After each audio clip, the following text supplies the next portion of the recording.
خطرے والی بات نہیں. سارے مسلمانوں کے لشکر کو اکٹھا کر کے, ساری فوج کو اکٹھا کر کے, تمام کے تمام کو اکٹھا کر کے سورت نور کی قرآن کریم کی ایک آیت سنا دے, اس کے بعد سب کو حکم چلنے کا دے دینا.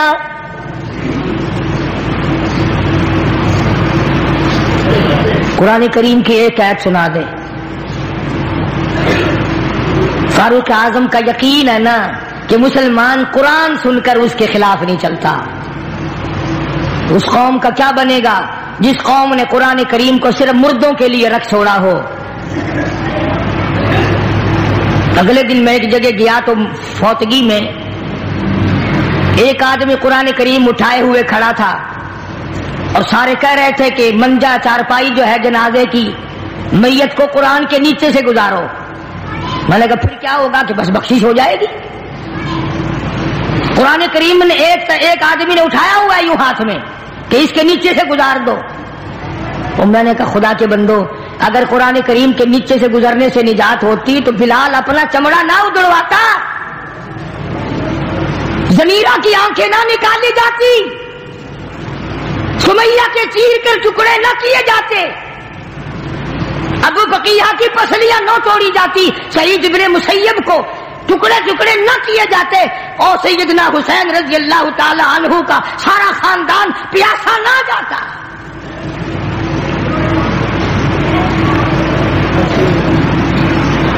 کافی دن ہو گئے, ایک اور جگہ فوتگی میں جنازے کے لیے جانے کا اتفاق ہوا تو سرانے قرآن کریم رکھا ہوا تھا.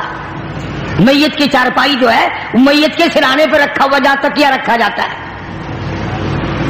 وہ قرآن کریم نے اعلان کر دیا وَوُضِعَ الْكِتَابُ فَتَرَى الْمُجْرِمِينَ,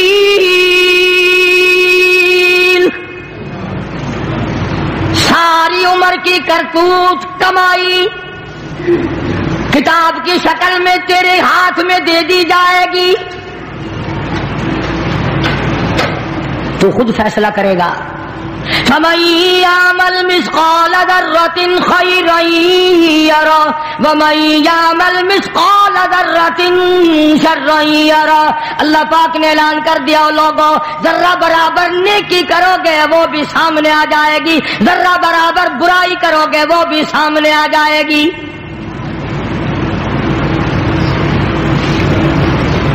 چنانچہ جناب فاروق اعظم رضی اللہ تعالیٰ عنہ نے خط لکھ دیا, ساری فوج کو اکٹھا کر کے لشکر کو جمع کر کے قرآن کریم کی 2 آیتیں سنا دے اور پھر اسی راستے سے گزار. یقین کرو ان کے پیٹ بھی تھے, ان کے بچے بھی تھے, نفس بھی تھا, تم سے زیادہ طاقتور تھے, تم سے کہیں زیادہ طاقتور تھے وہ. اس نے کرنل نے تو یہ کوئی نہیں کہا, جرنل نے تو یہ مصر کے نے کوئی نہیں کہا کہ جی ایک آیت سے کیا ہو جائے گا, یہ تو سارا قرآن روز پڑھتے ہیں, روز قرآن کریم پڑھتے ہیں, سنتے ہیں. چنانچہ فاروق اعظم رضی اللہ تعالیٰ عنہ کے خط پہ عمل کرتے ہوئے سارے لشکر کو جمع کر لیا, ساری فوج کو اکٹھا کر لیا اور تمام کو جمع کر کے فرمایا وَقُلْ لِلْمُؤْمِنِينَ يَغُضُّوا مِنْ أَبْصَارِهِمْ وَيَحْفَظُوا فُرُوجَهُمْ ذَلِكُمْ أَزْكَىٰ لَكُمْ إِنَّ اللَّهَ خَبِيرٌ بِمَا يَصْنَعُونَ. اور لوگوں اپنی آنکھوں کی حفاظت کرو, اپنے دلوں کی حفاظت کرو, اپنی شرمگاہ کی حفاظت کرو, اپنی نفسانی خواہشات کی جگہ کی حفاظت کرو. اگر تم تھوڑی سی آنکھ سے بھی دیکھو گے ان اللہ خبیر بما یصنعون, میں خدا تمہیں دیکھ رہا ہوں. مصر کے جرنل نے, مصر کے کرنل نے قرآن کی ایک آیت سنا دی اور اس کے بعد حکم دیا کہ اسی علاقے سے, اسی گلی سے, اسی ٹھکانے سے گزرے جہاں عیسائیوں کی سینکڑوں لڑکیاں بیٹھی ہیں, حسن و جمال کا پیکر جمع ہے, ڈانس ہے, گانا ہے, بجانا ہے. آج الٹا معاملہ ہو رہا ہے. جو ہم قرآن پڑھتے ہیں, پڑھاتے ہیں, سنتے ہیں, سناتے ہیں, جس گھر میں کبھی گانا بجانا نہیں ہوا آج ٹی وی ٹیلی ویژن آ گئی، اس کی وجہ سے گانا بجانا ہو رہا ہے، گھر گھر میں بھی VCR کی ٹھنکار لگی ہوئی ہے، اور گھر والوں کا خیال بھی نہیں کہ گناہ ہو رہا ہے، بربادی ہو رہی ہے، بچیوں کے اخلاق تباہ ہو رہی ہیں، بڑے بڑے حاجی نمازی مولویوں کے گھروں میں VCR آ گئے۔ ایمانداری سے خانے خدا میں بیٹھ کے فیصلہ کرو، ہمیں مرتے وقت ایمان کی رتی کیسے ملے گی؟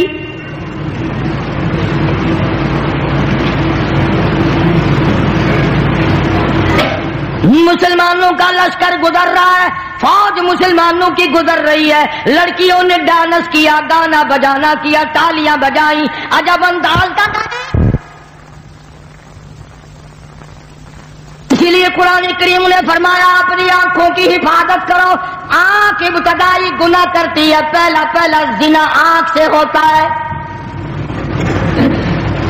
جناب امیر عثمان رضی اللہ تعالیٰ عنہ کی خلافت ہے، مجلس لگی ہوئی ہے، ایک آدمی آ کے بیٹھا ہے، حضرت عثمان رضی اللہ تعالیٰ عنہ نے فرمایا لوگ کتنے برے ہو گئے، آنکھ کا زنا کر کے میری مجلس میں آ کے بیٹھتے ہیں۔ آنکھ کا زنا کر کے میری مجلس میں آ کے بیٹھتے ہیں۔ کسی نے فوراً اعتراض کر دیا وہی آئی ہے آسمان سے، تمہیں کیسے پتا چلا؟ جناب عثمان رضی اللہ تعالیٰ عنہ فرمانے لگے تمہیں کیا معلوم ہے، جب سے میری مجلس میں وہ آدمی آ کے بیٹھا ہے میری مجلس میں گناہوں کی بدبو مچ گئی۔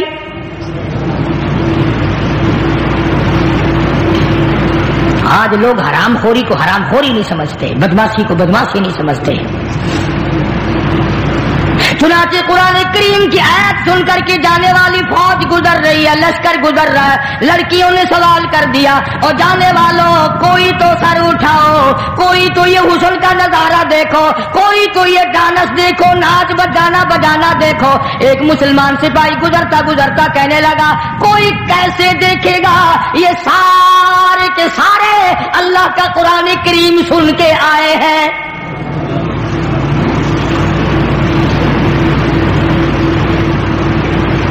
ہم نے تو نہیں کبھی سنا۔ انہوں نے 2 آیتیں سنی، پورے لشکر میں پوری فوج میں ایک آدمی ایسا نہیں جو سر اٹھا کے دیکھے، جو آنکھ اٹھا کر کے دیکھے۔ اللہ کی قدرت کا کام دیکھو، عیسائی لڑکیاں کہنے لگی اور جانے والوں اور مسلمانوں اور محمد عربی صلی اللہ علیہ وسلم کے غلاموں، ایسا قرآن جو حسن کے نظارے سے روک دے، جو ڈانس اور گانے بجانے سے روک دے، حسن و جمال کا پیکر ہم نے اکٹھا کیا، کوئی دن دیکھنے والا نہ ہو، اور مسلمانوں ہمیں بھی وہ قرآن کریم سناتے جاؤ۔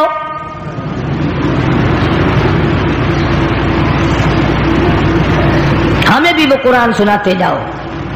چنانچہ ایک مسلمان سپاہی گزرتا گزرتا جا رہا ہے اور پڑھتا ہے قل للمؤمنین یغضوا من ابصارہم ویحفظوا فروجہم، اور لوگوں اپنی آنکھوں کی حفاظت کرو، اپنی شرمگاہوں کی حفاظت کرو، ان ذالکم ازکیٰ لکم، پرہیزگاری اپناؤ، ان اللہ خبیر بما یصنعون،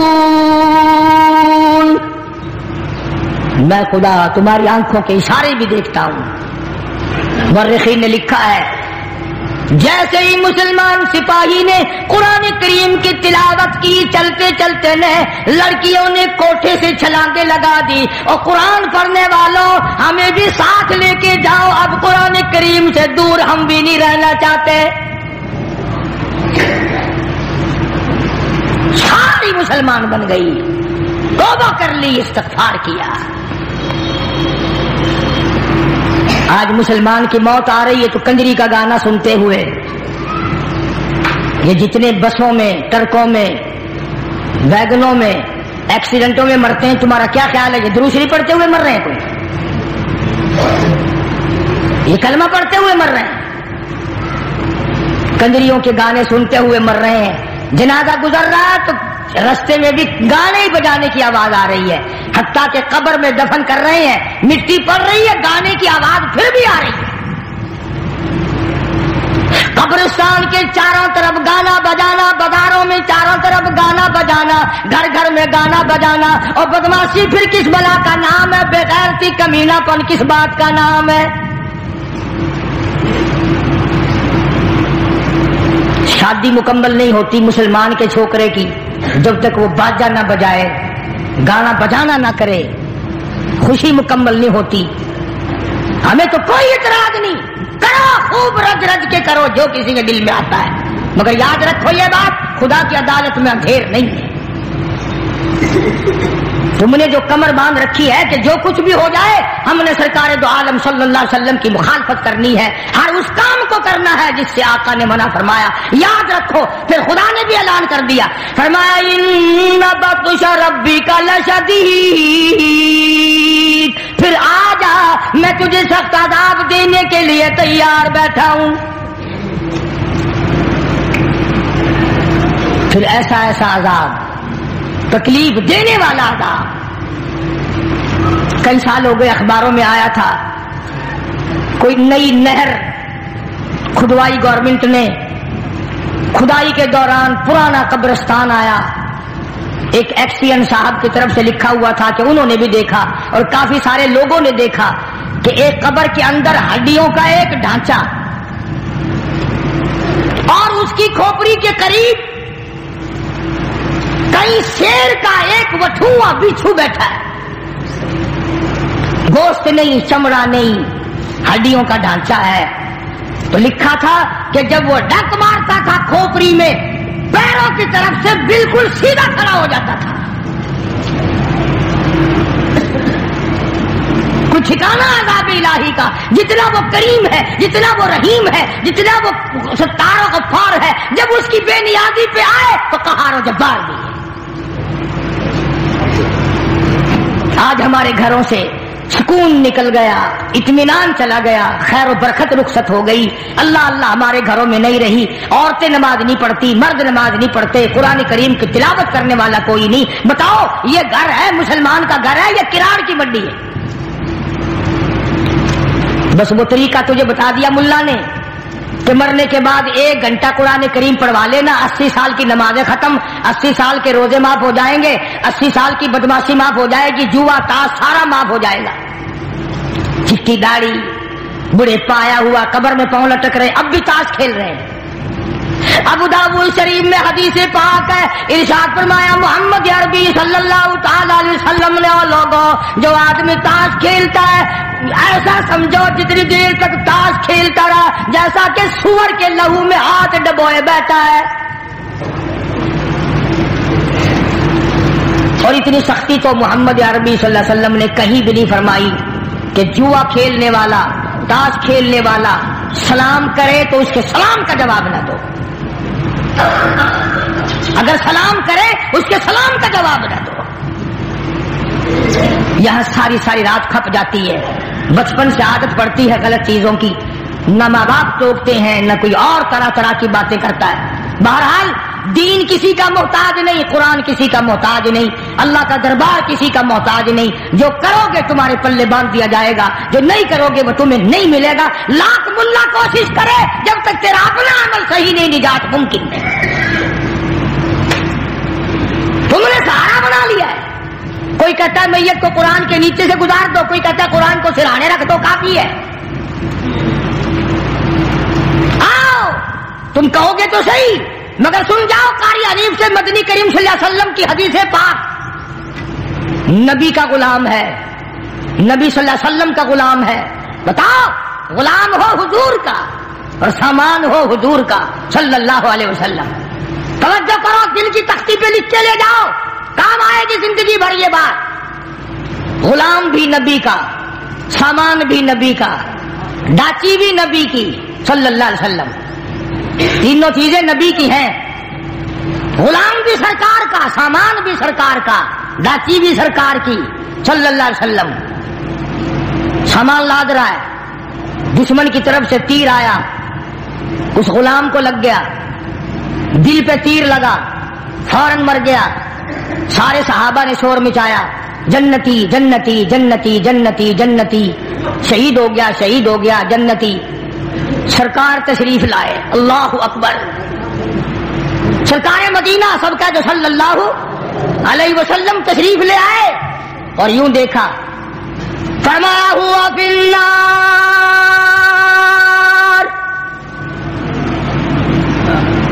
اور لوگوں میں محمد الرسول اللہ صلی اللہ علیہ وسلم کی آنکھ دیکھ رہی ہے، آگ میں چلا گیا۔ کمال ہے، غلام بھی نبی کا، سامان بھی نبی کا، لاچی بھی نبی کی، اور لاتا ہوا تیر کھا کے مر گیا، اب بھی شہید نہیں۔ فرمایا او لوگوں، اس نے غنیمت کے مال میں سے بغیر تقسیم کیے ہوئے کسی وقت میں ایک چادر چرا لی ہوگی، ایک کمبل چرا لیا ہوگا، میں محمد الرسول اللہ صلی اللہ علیہ وسلم دیکھ رہا ہوں وہ کمبل آگ کا بن کے سارے بدن پہ لپٹا ہوا ہے۔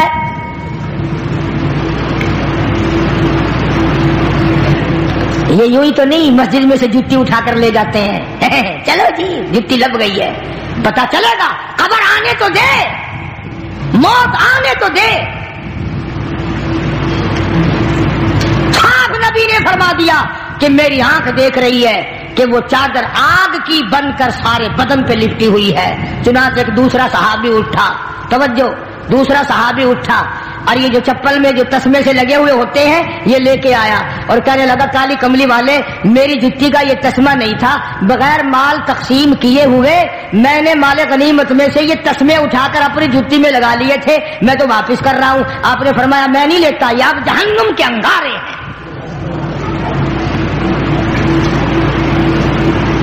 وہ کون سا وقت آئے گا جب ہم ہوش کریں گے، وہ کون سا وقت آئے گا جب ہم تدبیر کریں گے، وہ کون سا وقت آئے گا جب آخرت کی تیاری کریں گے، وہ کوئی نرالی عمر ملے گی تیاری کے لیے، کسی کا پیسہ کھانا پڑے وہ نہیں چھوڑنا۔ پرسوں کی بات ہے، صبح صبح میں یہاں سے نماز پڑھ کے باہر نکلا، دو آدمی آئے کہ کسی بس سے یہ کٹا گر گیا، یہاں رکھ لو، اعلان کرنا، کوئی مالک ہوگا آ کے لے جائے گا۔ اب ہم لوگ تو ڈرتے بھی ہیں نا بھائی، کسی کی نہ جانے کیسی چیز ہو کیا۔ میں نے، دو آدمی تھے، اس وقت تک انہوں نے دیکھا نہیں تھا اس میں ہے کیا، میں نے کہہ دیا، میں نے کہا اس میں ہے کیا، اس نے جو کھول کے دیکھا نا اس میں تھی سائیکل کی ٹوپیں، فوراً بے ایمان ہو گیا، کہنے لگا چلو منڈی والی مسجد اعلان کراویں گے۔ کٹا ملا سڑک پہ، اعلان کرائے گا منڈی کی مسجد میں۔ ابھی تازہ بات پرسوں کی، فوراً بے ایمان ہو گیا کہ انہوں نے سمجھا ہوگا کسی کے پرانے کپڑے ہوں گے، کوئی بوری شوری ہوگی، پھر اندازہ لگایا ہوگا کہ سائیکل کی ٹوپے جو قیمتی چیز ہے یا تو میرے سامنے کھڑا تھا یا فوراً چل دیا، آول جلو منڈی مسیت والی، اور منڈی والی مسیت وڈی ہے، اتنے اعلان کروے سو آگے مومن دا پتر بڑا وڈا ہی دیکھن سار بے ایمان تھی گیا۔ اچھا بھلا کیا عمر لنگ جائے گی، کسی کے 10 روپے 20 روپے 100 روپے، کسی کی جوتی، کسی کا چادر، کسی کا سائیکل، یہ جو اٹھا لیتے ہیں کیا سمجھتے ہیں ہم بڑے کامیاب ہیں؟ خدا کی قسم موت کے وقت وہ تلخی منہ میں آئے گی جو لاکھوں برس نہیں جائے گی۔ حضرت عیسیٰ علیہ السلام کا معجزہ قرآن نقل کرتا ہے، احیی الموتیٰ باذن اللہ۔ حضرت عیسیٰ علیہ السلام اللہ کے نبی کو اللہ نے یہ معجزہ دیا تھا کہ مردے کو زندہ کر دیتے تھے، تو قوم نے اعتراض کیا، نوے مردے زندہ کر دیتا ہے، کوئی پرانا مردہ زندہ کر کے دکھا۔ عیسیٰ علیہ السلام نے فرمایا چلو تم پرانی سے پرانی قبر پہ مجھے لے چلو، لے گئے۔ حضرت نوح علیہ السلام کے بیٹے کی قبر تھی شام کی، وہاں جا کے کھڑا کر دیا کہ اس میں جو مردہ ہے اسے زندہ کر۔ انہوں نے فرمایا قم باذن اللہ، اللہ کے حکم سے کھڑا ہو جا، زندہ ہو۔ اس نے یوں سری باہر نکالی تو لوگوں نے بھی دیکھا، عیسیٰ علیہ السلام نے بھی دیکھا، سفید داڑھی۔ حضرت عیسیٰ علیہ السلام نے فرمایا تجھے کیا ہوا، تو کون ہے؟ اس نے کہا میں سام ہوں، نوح علیہ السلام کا بیٹا ہوں۔ انہوں نے کہا تمہارے زمانے میں تو سفید بال ہوتے ہی نہیں تھے، تمہارے زمانے میں سفید بال ہوتے ہی نہیں تھے، یہ تیری داڑھی کیسے سفید ہو گئی؟ کہنے لگا جب یکدم اب مجھے اٹھنے کا حکم ملا میں سمجھا قیامت آ گئی، اتنے فکر نے میری کالی داڑھی کو سفید کر دیا۔ تو آج ہمارے تصور میں کہاں ہے یہ چیزیں؟ غور کرو، خیال کرو، میری کسی سے لڑائی نہیں، جھگڑا نہیں۔ اس لیے یہ بات عرض کرتا ہوں کہ آخرت بناؤ، اپنی قبر بناؤ، موت کا سامان کرو، اللہ کے عذاب سے بچنے کی تدبیریں کرو. اللہ پاک مجھے اور آپ کو عمل کی توفیق عطا فرمائے. وآخر دعوانا الحمدللہ رب العالمین. اللهم صل وسلم وبارك على سيدنا ومولانا محمد وعلى آل سيدنا ومولانا محمد وبارك وسلم. یا اللہ سب مریضوں کو شفا عطا فرما. کوئی بچی بیمار ہے اللہ پاک اس کو بھی صحت کاملہ عطا فرما. سرفراز خان میرے دوست ہیں, ان کی ایک پریشانی ہے کافی دنوں سے, اللہ پاک اپنے فضل و کرم سے محض اپنی مہربانی سے اس پریشانی کو دور فرما. اور جتنوں نے بھی دعاؤں کے لیے جو خدا بخش کا بھائی بیمار ہے اللہ سے کاملہ عطا فرمائے. مولانا عبید اللہ انور مدذلہ حضرت لاہوری رحمۃ اللہ علیہ کے صاحبزادے بہت بڑے ولی اللہ ہیں, کئی دنوں سے اسپتال میں ہیں, بے ہوش رہے اب ہوش میں ہیں. دعا فرماؤ اللہ پاک صحت کاملہ عطا فرمائے. سب مریضوں کو شفا عطا فرما, سب کے دکھ دردوں کو دور فرما, سب کی پریشانیوں کو دور فرما, سب کے کاروبار میں برکت عطا فرما. یہ جتنے ساتھی ہیں مسجد میں آتے ہیں انتظام کرتے ہیں, یا اللہ تمام کے کاروبار کو, تمام کی دینی دنیاوی زندگی کو چمکا دے, اس کو اپنی رونقوں سے اس کو دوبالا فرما دے. یا اللہ مسجد مدرسے کے خدمت گزاروں کے مال و جان برکت عطا فرما, کسی کو کسی کا محتاج نہ بنا, اپنے دروازے سے ہم سب فقیروں کو جھولیاں بھر دے. کوئی ساتھی ہے اس کو ذہنی پریشانی, اللہ پاک اطمینان قلب عطا فرمائے. اللہ پاک ہم سب کو سکون قلب عطا فرما, قرآن کریم کو ذوق شوق عطا فرما, نماز اور دین کا ہمارے گھروں میں خیر و برکت عطا فرما, اور تمام مسلمانوں کے گھروں کو خیر و برکتوں سے آباد فرما. سب کے سلیمان کو بھی کوئی تکلیف بتا رہے ہیں. یاسین کی والدہ کو چوٹ لگ گئی تھی, ابھی صحیح نہیں ہوئی, بیچاری نیک مائی ہے, نماز بھی نہیں پڑھ سکتی. اللہ پاک صحت کاملہ عطا فرما. یہ جتنے بھی عبد الرحمان ہے اور جنہوں نے دعاؤں کے لیے کہا, سب کے دینی دنیاوی پریشانیوں کو دور فرما, مشکلوں کو آسان فرما, سب کے کاروبار میں برکت عطا فرما. الہی ہماری دنیا اور آخرت کی زندگی کو اچھے سے اچھا بنا دے, ہماری اولاد کو ہدایت عطا فرما, سارے پاکستان پر اپنا کرم فرما, ساری امت پہ اپنا رحم فرما, ساری مخلوق پہ فضل فرما. جتنے مرد عورت دنیا سے رخصت ہو گئے یا اللہ سب کی قبروں پہ کرم فرما, سب کی بخشش فرما دے, سب کو جنت الفردوس میں جگہ عطا فرما. ہمارے ماں باپ کی بخشش فرما, ہمارے عزیز و اقربا دوستوں اور خدمت گزاروں کی مغفرت فرما. صلی اللہ علیہ حبیبہ محمد و آلہ و اصحابہ اجمعین برحمتک یا